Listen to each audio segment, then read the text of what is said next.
Et maintenant, c'est l'heure des couilles sur la table.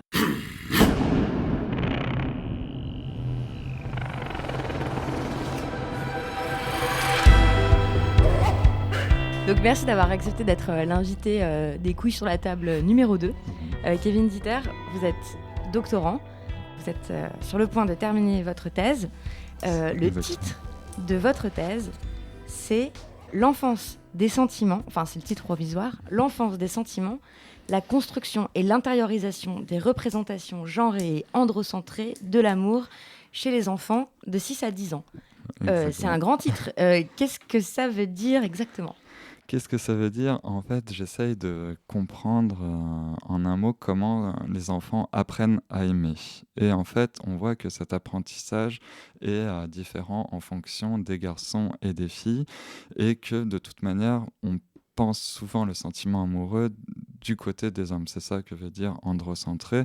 Et donc moi, le but de ma thèse, c'est de comprendre comment vient l'amour aux enfants et comment les visions de l'amour différenciées sont intériorisées par les garçons et par les filles.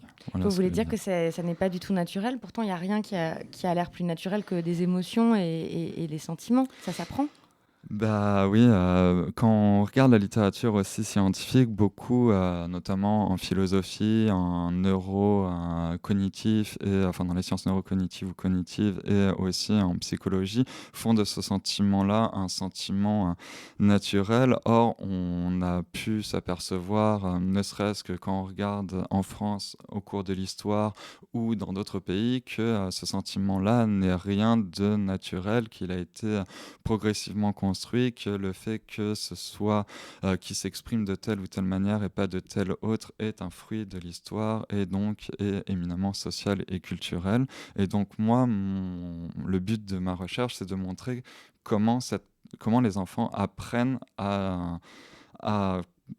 à aimer, donc à aimer amour d'ami, enfin l'amour amitié et l'amour amour, comme eux-mêmes font la différence, et aussi et surtout c'est de voir comment cette représentation de l'amour vient à s'imposer avec l'évidence du naturel et le naturel de l'évidence, pour reprendre une phrase de Thierry Bloss, c'est-à-dire comment les enfants viennent à percevoir ce sentiment comme étant naturel en fait. C'est pas tant que le sentiment qui est naturel que sa perception.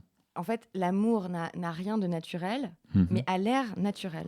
En fait, ouais, c'est que moi, ce que j'essaye de montrer, c'est de voir comment, en fait, les enfants apprennent ce sentiment-là et l'apprennent de manière différente en fonction de leurs caractéristiques et positions sociales et de leur genre, bien évidemment aussi. Donc les petits garçons n'apprennent pas du tout la même chose que les petites filles sur les sentiments amoureux. Surtout sur leur expression, exactement. Ils ont à peu près ils savent ce qu'est l'amour, ils ont à peu près la même définition, mais ils cantonnent cet amour-là, comme vous avez dit, c'est un truc de fille, puisqu'ils arrivent, enfin, pour eux, l'amour a été défini principalement comme quelque chose de féminin. Et ils apprennent à se distinguer de ça pour valoriser leur identité à eux, qui est masculine, qui est donc pas féminine. Comment vous avez travaillé concrètement ? Comment est-ce qu'on travaille sur un sujet comme ça ? Qu'est-ce que vous avez fait ? Alors, pour aller questionner l'amour et l'amitié chez les enfants, bah, le plus simple, ça a été de leur demander directement. Donc, j'ai été faire une enquête ethnographique donc, dans deux établissements scolaires parisiens pendant 1 an. Donc, c'était une école élémentaire et un centre de loisirs. Et à raison de 3 jours par semaine en moyenne, j'ai été avec les enfants dans la cour, en classe, j'ai discuté avec eux. J'ai été présenté aux enfants par les directeurs et par les enseignants comme étant le spécialiste de l'amour et de l'amitié. Donc les enfants venaient me voir pour parler de ça ou pour parler d'autres choses d'ailleurs. Mais souvent, ils venaient me voir, notamment les petites filles, pour me faire corriger leurs lettres d'amour, pour me demander des conseils sur l'amitié, et notamment pourquoi une telle ou un tel avait été méchant avec elle, l'avait pas laissé jouer, qu'est-ce qu'il fallait faire pour améliorer ça, etc., etc. Donc voilà, ils venaient me parler parler de leur vie quotidienne à eux, parce que l'amour et l'amitié, mine de rien, occupent une large place, même au sein du temps scolaire, pendant les périodes de récréation, etc. Parce qu'il n'y a rien de pire pour les enfants que d'être tout seul dans une cour, quoi. Donc vous avez passé combien de temps en tout dans ces écoles? En termes d'heures, je dirais que c'est 1000 heures à peu près avec les enfants, en comptant aussi, j'étais invité pendant toutes les festivités de l'école et aussi pendant les voyages de fin d'année. Donc je suis resté en gros, ouais, c'est ça, 1000 heures. Donc j'étais toutes les vacances aussi scolaires avec ceux qui étaient en centre de loisirs. Donc non, je les connaissais assez bien.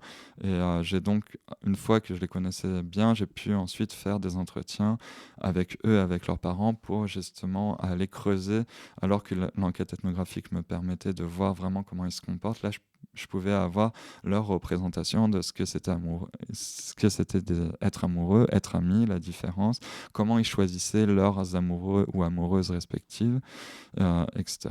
À quoi ça ressemble une cour de récréation aujourd'hui? Une cour de récréation, quand on regarde d'un œil un petit peu extérieur, on a l'impression que c'est un grand brouhaha où il y a énormément d'enfants qui courent dans tous les sens, etc. Ça apparaît comme quelque chose d'anarchique, de très désorganisé. En fait, c'est très, très, très organisé, une cour de récréation. Ah oui? On s'en rend pas compte comme ça, mais si vous voulez, je pourrais vous faire un dessin où notre cour la cour dans laquelle j'étais était ronde. Au milieu, il y avait une sorte de préau où on pouvait jouer au foot. Alors, ce préau-là, c'était le coin des CM1, CM2 et garçons. C'est là où ils jouaient au foot. Ensuite, plus loin, il y avait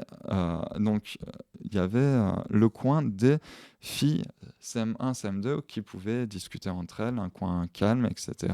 Mais en fait, quand on regarde vraiment l'espace de la cour de récréation, on voit qu'il est divisé à la fois par âge et par sexe. C'est-à-dire que les garçons, généralement, sont d'un côté, les filles de l'autre. Et ensuite, plus on avance en âge, plus on est dans le centre de la cour, et puis les petits et notamment les petites filles sont à la périphérie de la cour. Elles sont dans les coins en fait. Ouais, dans les coins, là où elles ont, là où il y a pas, ouais, là où, enfin, c'est les derniers morceaux de choix en fait. C'est d'abord les grands qui choisissent, d'abord les grands garçons, ensuite les grandes filles, et ensuite c'est les petits. Et les petites filles. D'accord. Et de quoi ils parlent et que font les enfants dans les cours de récréation? Ça dépend. Alors là, il y avait beaucoup de garçons qui, les grands jouaient au foot, vraiment, avec les CM1, CM2, et parfois les CE2, ceux qui étaient très forts pouvaient, si on était très fort en foot, ça pouvait nous faire passer la barrière de l'âge. Ensuite, les filles, elles, beaucoup faisaient, à l'époque, il y avait Violetta, et donc beaucoup faisaient des reprises de Violetta avec ses chansons, etc. Mais en fait, ce phénomène-là, je ne sais pas comment dire, mais c'est l'équivalent de Hélène et les garçons pour mon époque, ou pour les plus jeunes, ça pourrait être Hannah Montana, mais c'est vraiment donc c'est une chanteuse, Violetta, qui a eu alors je me souviens plus exactement, mais je crois que sa mère était chanteuse et est morte, et elle va contre l'avis de son père, dans une école de danse et de chant pour pouvoir faire ça. Puis après, on suit toutes les tribulations de Violetta, et surtout, là, ce qui est vraiment mis au centre de l'œuvre, au-delà de la danse et des chansons, c'est ces histoires d'amour et d'amitié et de concurrence avec les autres filles et garçons. Voilà. Donc, globalement. Et elle s'amusait à refaire les chorégraphies, à rejouer les histoires qui s'étaient passées la veille dans le soap opéra qui a lieu tous les jours, etc. Et c'était... ouais, vraiment, elle reprenait à leur compte ça et beaucoup avaient des cahiers avec les histoires de Violetta, où elle s'échangeait aussi des images, etc., etc. Donc, et les garçons, ils en pensent quoi? Alors, les garçons, pour eux, alors comme c'est quelque chose qui est pour les filles, si c'est pour les filles, c'est que c'est contre les garçons. Donc eux, ils les mettent vraiment à distance et il y a eu plusieurs fois où ils ont manifesté leur dégoût de la série. Et quand je dis manifester, c'est dans les deux sens du terme, où ils leur disaient concrètement que c'était nul, c'était de la merde, il fallait qu'elles arrêtent de faire ça. Mais autrement, il est arrivé parfois dans la cour de récréation que s'organisent de véritables manifestations où on voyait les garçons de CM1, CM2 prendre la cour et puis dire on en a marre de Violetta, on en a marre Avec de... des pancartes? Bah, où ils faisaient semblant, mais en tout cas, ils levaient les poings en disant on en a marre, on en a marre, on en a marre, et ils tournaient tout au long de tout, Ah, il faisait une manifestation anti-Violetta. anti-Violetta. Mais les filles parfois répliquaient en faisant des manifestations contre les garçons. Mais ça, c'était pour répliquer contre cette Elle attaque. disait on en a marre des garçons? Voilà, c'est ça, c'est nul les garçons, c'est mieux d'être des filles, etc. Donc il y Il avait... n'empêche que c'est tout ce dont... Enfin, elles en parlent quand même énormément. Les garçons, des relations amoureuses, etc. Bah, elles en parlent bien plus, ouais, en tout cas, que les garçons. En tout cas, les garçons disent en parler beaucoup moins. En tout cas, elles le mettent vraiment plus en scène. Elles, ça les intéresse vraiment. Et d'ailleurs, ça se voit ne serait-ce que sur le vêtement, où il y a beaucoup de cœurs, de I love you. Et puis, elles les mettent vraiment, encore une fois, elles ritualisent ce sentiment. Ce que je disais dans un article, c'était qu'elle réutilisait le genre du sentiment, c'est-à-dire que à force de mettre en scène, que ce soit des filles qui mettent en scène l'amour, elles donnent un sexe à ce sentiment-là, à l'amour, elles le font être comme féminin, et s'il est féminin, c'est que par définition, il n'est pas masculin. Qu'est-ce qu'on peut dire d'un petit garçon typique? Comment il voit l'amour? Comment il voit les sentiments amoureux? Comment il voit ce qu'il est censé être ou ne pas être? Bah, en fait, c'est difficile de répondre à un garçon typique parce que, en fait, il y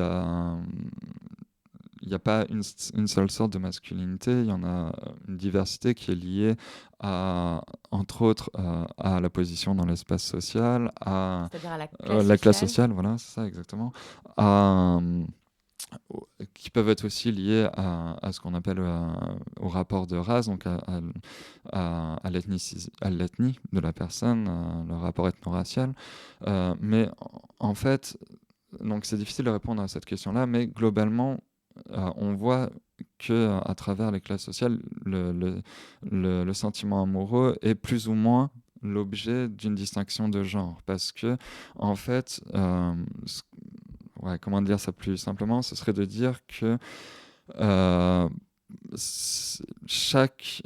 les garçons n'apprennent pas la même chose des sentiments, n'ont pas la même définition des sentiments en fonction de leur classe sociale.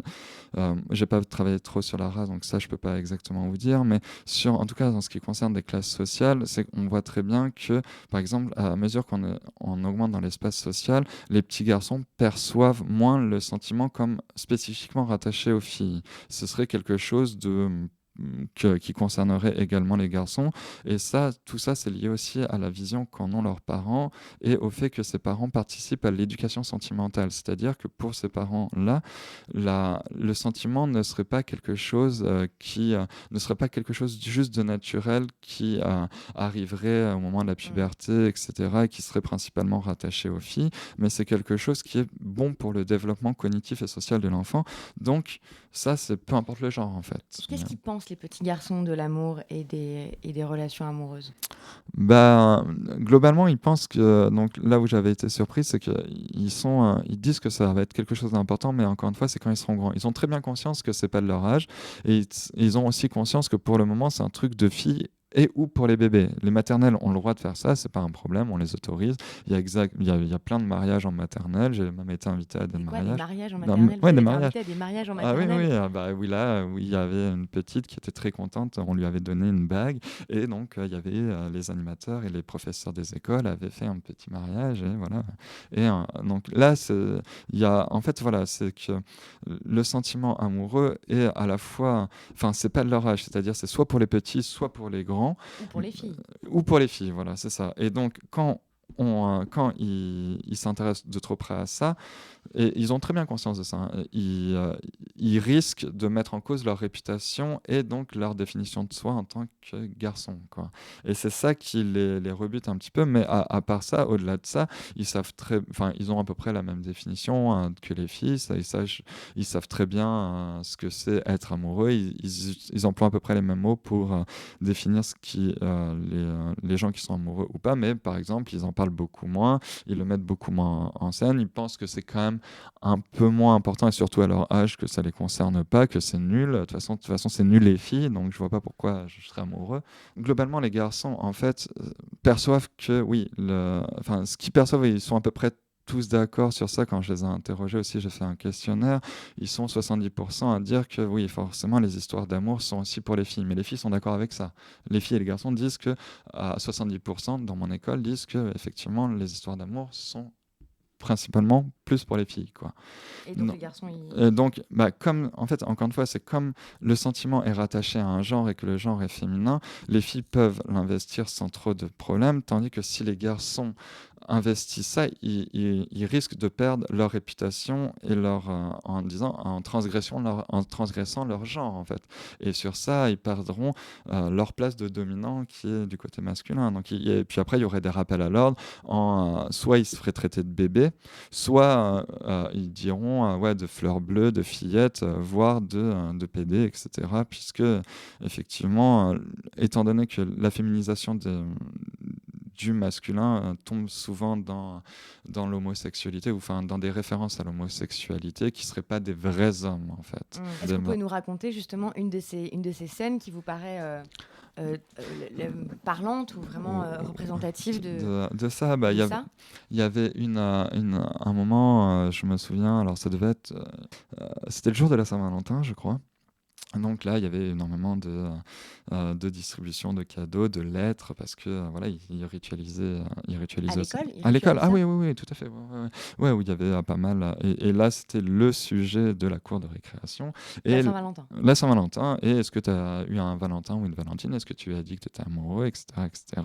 Et à un moment, bah, on est en train de discuter avec c'est avec des animateurs, on surveillait la cour. Et il y a des enfants qui viennent discuter avec nous, de petites filles de CE1 qui viennent discuter de leur amoureux, etc. Et il y a un garçon qui passe et qui commence à se moquer d'elle en disant ouais, t'es amoureux, etc., etc. Et puis bah, il y a l'animateur à un moment pour arrêter que le, le garçon se moque, lui dit bah ouais, bah moi j'ai entendu dire que tu avais eu une amoureuse. Et puis après, les deux autres animateurs qui sont à côté commencent à embêter le garçon. Ouais, c'est vrai. Et puis lui, il dit mais non, c'est pas vrai, j'ai pas d'amoureuse. Et qu'est-ce qui t'a dit ça? Et puis elle dit ouais, bah moi on m'a dit que c'était Lou qui était amoureux de toi, qui avait dit à tout le monde. Et puis bah, le garçon s'en va en furie en disant ouais, c'est pas vrai, c'est pas vrai. Et puis du coup, étant vexé et qu'on lui dit qu'il avait une amoureuse, etc., il a été voir la Lou en question et l'a tapé. Il a tapé Tapé Lou Lou parce parce que... qu'on lui avait fait croire que c'était elle qui avait dit à tout le monde que c'était son amoureux, etc., Et etc. pour lui, c'est vraiment... Ah bah c'était quelque chose d'insultant, non pas que ce soit elle qui l'aime particulièrement, mais c'est juste parce que bah, pour lui, amoureux, c'était pas du tout, enfin, ouais, il n'était pas amoureux, il n'y avait pas d'histoire d'amour, que c'était quelque chose de C'est dévalorisé une qu'il n'avait pas. insulte. Voilà, clairement, c'était pour lui, on l'insultait, c'était pour se moquer de lui, et c'était pour, en fait, arrêter qu'il embête les petites filles à la base. Enfin, les adultes ont mobiliser cette question au lieu de s'intéresser à s'il avait des amoureux ou pas, ce qu'ils font par ailleurs. Mais généralement, il y a toujours une tendance où quand ils s'adressent aux garçons, c'est juste pour les taquiner, pour les embêter, pour se moquer un petit peu d'eux parce qu'ils savent que bah, pour eux, l'amour c'est dégoûtant, que c'est pas que c'est un truc de fille. Donc pour résumer, qu'est-ce qu'on peut dire des sentiments amoureux chez les petits garçons et les petites filles en prenant en compte leur classe sociale? Bah, pour résumer, on pourrait dire que j'aime bien l'idée de dire qu'il y avait des livres qui s'appelaient il y avait le sexe des sentiments. Alors moi, je dirais bien que les sentiments n'ont pas qu'un sexe, mais ils ont aussi une classe sociale et un âge. Donc l'amour, c'est non seulement un truc de fille, mais un truc de classe sociale supérieure. Voilà, dans l'expression en tout cas, dans l'expression, L'expression. ouais, c'est pas dans le sentiment. Tout, ils ressentent tous tout autant. C'est juste le fait de se sentir autorisé à se sentir autorisé à parler de ce sentiment-là et légitime à le montrer. Oui, ça c'est bien plus autorisé, tout simplement parce que les adultes qui les entourent sont bien plus intéressés par ce sentiment-là. Les couilles sur la table. Un jour, ces petits garçons qui donc ont appris que l'amour c'était un truc de fille, que s'ils l'exprimaient un peu trop ouvertement, ils allaient se faire remettre à leur place par tout le monde en se faisant traiter de PD, de fille ou de bébé. Un jour, ces petits garçons deviennent grands, ça devient des adolescents et puis des hommes. Quel rapport vous voyez entre ce que pensent ces petits garçons et ce qu'ils pensent ensuite quand ils deviennent grands? C'est une question intéressante qu'on m'a beaucoup posée aussi et à laquelle j'ai un petit peu de mal à répondre. C'est-à-dire que, parce que moi, donc, le processus qu'on regarde là, ça s'appelle de la socialisation. C'est l'apprentissage des normes, des représentations, des savoir-être et savoir-faire des individus tout au long de leur vie. Et en fait, moi, je suis que je peux pas, enfin, c'est difficile de projeter, de savoir comment ils vont venir parce qu'il y a pas mal d'autres instances de socialisation qui pourront moduler ce qu'ils ont appris. Mais globalement, autrement, si on se base sur la littérature qui a été faite après moi auprès de enfin avant moi et auprès de gens plus âgés, on peut voir que oui, ça a des conséquences, ne serait-ce que dans l'ouvrage de Eva Illouz, Pourquoi l'amour fait mal, et c'est là où les gens se plaignent d'un investissement différentiel dans les relations. C'est quoi un investissement Alors, un investissement, différentiel dans les relations? c'est-à-dire que les garçons et les filles, ou les hommes et les femmes, ne s'investissent pas autant émotionnellement, ils ne parlent pas autant, ils ne montrent pas autant leurs sentiments l'un que l'autre dans la relation, et ça fait une sorte de déséquilibre où parfois, même moi, les mères aussi me disaient ça, où montrer ses sentiments, c'est pas trop son truc, c'est un peu dur de le faire savoir ce qu'il ressent, etc. Ça peut amener à ça, en fait. Ce que je vois, ça veut dire qu'on pourrait dire que déjà petits, ils apprennent à réserver, enfin en tout cas à réserver la gestion de leurs sentiments en interne, en fait, à pas l'exprimer, quoi. Et donc même pas peut-être en avoir conscience parfois. Ah bah oui, après ils peuvent, en fait, enfin plus on vous rabâche une même chose, plus ce qu'on vous rabâche ou ce qu'on vous fait vous paraisse naturel, puisqu'il n'y a pas d'autre solution possible, en fait. Et c'est pour ça que, comme on parlait tout à l'heure, et puis j'avais mentionné la phrase que je trouve très belle de Thierry Bloss, et qui fait penser à d'autres sociologues type Bourdieu, c'est-à-dire quand quelque chose s'impose avec l'évidence du naturel et le naturel de l'évidence. En fait, plus on vous socialise de la même manière à un objet, à l'amour, etc., plus pour vous, ça va vous paraître naturel et évident que ça marche comme ça. Qu'est-ce que vous avez appris en tant que com en travaillant sur ces sujets? Parce que c'est pas indifférent d'être un homme ou une femme et de travailler sur la socialisation des sentiments amoureux, notamment chez les petits garçons. En fait, alors j'ai deux types de réactions globalement qui sont aussi très genrées pour le coup. Et généralement, quand je présente mon sujet, puis j'ai appris à le présenter au fur et à mesure, c'est les filles généralement les femmes retiennent le côté mignon du sujet. Ouais, c'est super intéressant, c'est quelque chose d'important, c'est super mignon, tu dois vraiment bien t'amuser, etc., à s'intéresser à ça. Et globalement, les garçons, et même chez les chercheurs, hein, c'est plutôt le côté pédophile qui revient. Les nombres de blagues pédophiles que j'ai entendues au cours de ma thèse, mais même dans des réunions scientifiques ou même à mon école doctorale, où quand même certaines personnes, même si c'est pour se moquer de moi, m'appelaient le pédophile quand même, quoi, parce que je m'intéressais à l'amour chez des enfants. Et un homme qui s'intéresse à des enfants, il y a toujours un soupçon pourquoi vous vous intéressez à ça. Et deuxièmement, en plus, je questionne leur intimité, quoi, leur intimité et amour, comme l'amour et la sexualité sont quand même vraiment liés, notamment dans les représentations actuelles. Là, il y avait les blagues sur les pédophiles, j'en ai eu un paquet. Et puis même quand je négociais, j'ai eu des terrains qui ont été interdits par des directeurs des DAZEN, donc c'est les personnes en charge des écoles élémentaires au niveau national, qu'est-ce que je dis, départemental, qui m'ont soupçonné de pédophilie, quoi, en disant mais pourquoi, enfin, qu'est-ce qui vous intéresse dans ce sujet-là, quoi. Je comprends que ça intéresse votre directrice de thèse, mais vous. Alors, j'étais là, mais qu'est-ce que vous voulez que je vous dise, enfin, pourquoi ça m'intéresse? Parce que je trouve que le sujet est intéressant en soi dans la mesure où les sentiments, oui, c'est quelque chose qui naturalise des rapports de domination, en fait, quelque part, et notamment la domination masculine. Et donc, c'est intéressant en soi d'aller déconstruire ce sentiment-là pour montrer que ce n'est pas naturel, que ça a été construit de manière inégalitaire et que c'est tout le temps les femmes qui sont dans des dépendances, etc. etc. Mais ça ne leur parlait pas. Et vous, en tant que com, ces recherches ont changé votre regard sur vous-même en tant qu'homme? Mais en tout cas, elles m'ont appris à savoir pourquoi j'avais eu un rapport, pourquoi j'ai ce rapport-là aux sentiments amoureux et amicaux. Oui, ça c'est sûr. En fait, ça donne une explication à mon rapport à l'amour et à l'amitié, oui. Mais c'est-à-dire? C'est-à-dire que je comprends en fait pourquoi j'ai par exemple un peu plus de mal à exprimer mes sentiments que d'autres, parce on m'a pas appris, ou en tout cas c'était